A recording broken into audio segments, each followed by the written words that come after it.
लेकिन आपने राहुल गांधी का नाम लिया। राहुल गांधी भी यही बात कहते हैं और वही लड़ाई भी लड़ रहे हैं। अगर पॉलिटिकली लड़ाई देखें, उनके बारे में आप क्या सोचते हैं? देखिए, राहुल गांधी एक व्यक्ति मत समझिए आप, एक ब्रांड समझिए। क्योंकि मुझे पिछली बार मैंने कहीं इंटरव्यू में कहा था, एक व्यक्ति होता है जो ब्रांड बन जाता है, एक संस्था बन जाता है, ब्रांड भी नहीं, मैं संस्था कहूंगा। फिर वो व्यक्ति है, वो संस्था के लिए काम करता है। वो राहुल गांधी नाम की संस्था के लिए काम करते हैं।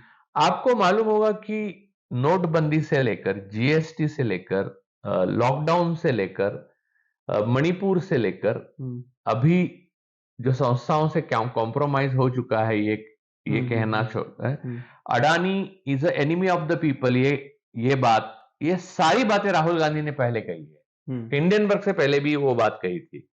तो राहुल गांधी एक ऐसे शख्स है, ऐसे नेता है जो एक संस्था बन चुके हैं, और वो प्रेडिक्ट जो करते हैं आने वाले तुम्हारे, आपके, मेरे हालात के बारे में, वो सच और 100% सच निकलता है।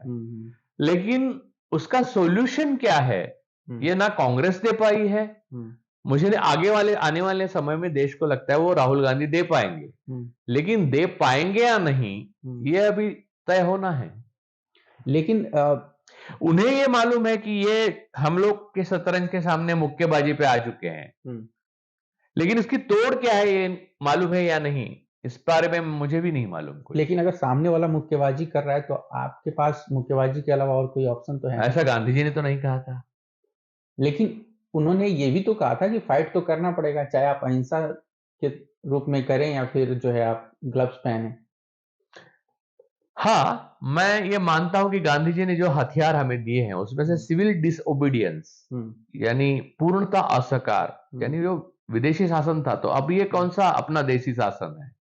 ये बस दो चार ओलिगार्क के लिए काम करते हैं। आप देखिए कि जल जंगल जमीन सीधा एक ओलिगार्क को दी जा रही है, जिसका जिक्र मैंने किया। तो इस स्थिति में हम ईस्ट इंडिया कंपनी की जगह इन्हें वेस्ट इंडिया कंपनी क्यों ना माने, क्योंकि वेस्ट से आते हैं इसलिए। और वेस्ट इंडिया कंपनी माने तो सिविल डिसोबीडियंस महत्व रखता है, क्योंकि जो संस्था है, जो सरकार, जो सरकारी प्रशासन, मीडिया आपके साथ संवैधानिक तौर से काम नहीं करता, उसको उसके साथ असहकार करना चाहिए, अहिंसा से असहकार करना चाहिए, उसको बहिष्कार करना चाहिए। हालांकि इसमें मुझे एक रंजिश है मेरी। ओके। 14 मीडिया कर्मियों पे पूरा ऑपोजिशन इंडिया ने बैन कर दिया था। इसको मैंने नाम दिया था फेक 14, है ना? 14 या 15? 14 फेक 14।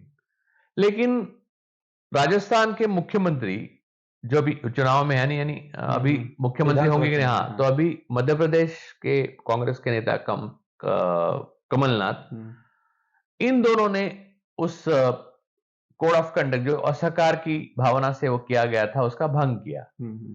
नाविका कुमार के साथ कमलनाथ जी का उनकी अपनी चॉपर में फोटोग्राफ आया और उनकी इंटरव्यू। तो ये सारी चीजें जो है ना, ये मुझे लगता है कि Rahul ji as a leader, उनको किसी एक वक्त का इंतजार है जब ये सारी अपने अंदरूनी प्रॉब्लम्स है उसको सॉल्व करने में टाइम लगेगा उनको। लेकिन समय नहीं है। देखिए, समय नहीं है का मतलब मैं कुछ मिनट, कुछ दिन की बात कर रहा हूं, ना कि कुछ सालों की। समय नहीं है का मतलब कुछ महीने हैं। ये फैसले तो कुछ सेकंड, कुछ मिनट और कुछ महीनों में लिए जाए, कुछ दिनों में लिए जाएंगे। तो राहुल जी लेंगे ऐसा मुझे लगता है, क्योंकि आज तक उन्होंने जो कहा है उससे वो कभी मुकरे नहीं है। लेकिन उनके नेता जो है, और अब मैं ओल्ड टूर यानी यंग टर्क्स नहीं, जो पुराने वाले, जो कभी यंग टर्क्स हुआ करते थे, वो नेताओं ने ये किया। देखिए कि आप कितने भी महान नेता हो, मैं गहलोत जी का बहुत आदर करता हूं, सम्मान करता हूं, मैं कमलनाथ जी का भी बहुत आदर करता हूं, सम्मान करता हूं, और मैंने उनके गुण भी मुझे मालूम है। पर समस्या यह है कि आपने तय किया है तो उस पर आपको कायम रहना चाहिए, तभी कार्यकर्ता का मनोबल पक्का रहेगा, पावरफुल रहेगा। वरना कार्यकर्ता सोचेगा नेता ही उनसे मिल रहा है, तो मैं क्यों ना अपने दुश्मन से हाथ मिलाऊं। लेकिन जनता के बीच खड़े होकर के राहुल गांधी को, तो मुझे लगता है कि वो जो, तो इसका मतलब यह है कि प्रधानमंत्री बनने का पूरा हक बनता है राहुल गांधी का।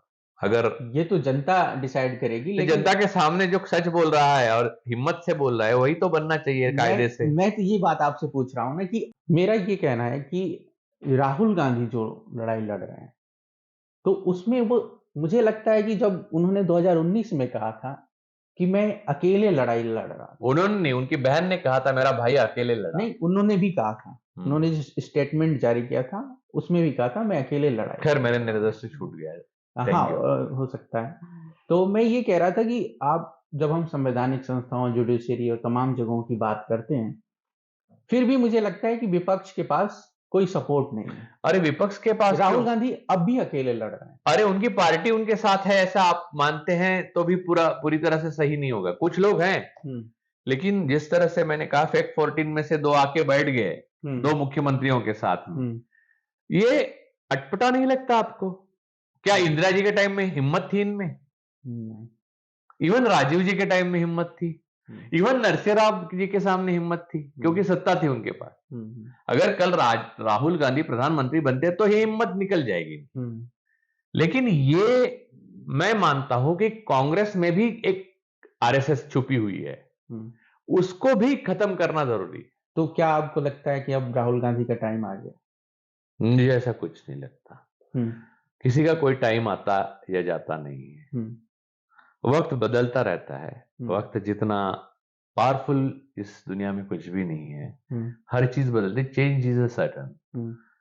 लेकिन राहुल गांधी जी का समय आने का ये जो फ्रेज है उसका क्या मतलब मेरी समझ में नहीं मैं ये मानता हूं कि राहुल गांधी का समय तब आया जब उन्होंने जो बोला, नोटबंदी के बारे में बोला, प्रधानमंत्री के बारे में बोला, जीएसटी के बारे में बोला, लॉकडाउन के बारे में बोला, हमारी हर समस्या, अडानी के बारे में बोला, बाद में हिंडनबर्ग रिपोर्ट आया, पहले नहीं आया।